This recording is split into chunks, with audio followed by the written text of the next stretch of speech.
بسم اللہ الرحمن الرحیم اللہم صل علی محمد بسم اللہ الرحمن الرحیم۔ رب کریم نے قرآن مجید میں کچھ اس طرح فرمایا، بے شک ہم نے اس قرآن کو شب قدر میں اتارا، اور آپ کیا سمجھتے ہیں کہ شب قدر کیا ہے؟ شب قدر فضیلت و برکت، اجر و ثواب میں 1000 مہینوں سے بہتر ہے۔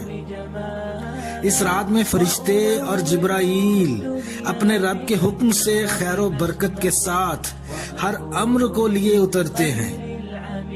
یہ رات طلوع فجر تک سراپا سلامتی ہے۔ حضرت عائشہ رضی اللہ عنہ سے روایت ہے کہ حضور صلی اللہ علیہ وسلم ماہ رمضان کے آخری عشرہ میں کمر کس لیا کرتے اور مستعد ہو جاتے، خود بھی شب بیداری فرماتے اور گھر والوں کو بھی جگاتے۔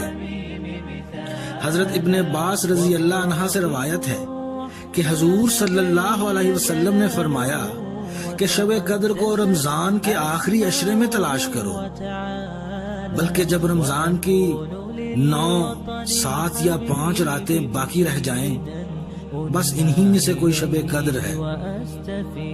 حضرت حسن رضی اللہ عنہ سے روایت ہے کہ میں کسی دن کو کسی دن پر اور کسی رات کو کسی رات پر افضل نہیں جانتا مگر شب قدر کے، کیونکہ یہ 1000 مہینوں سے بہتر ہے۔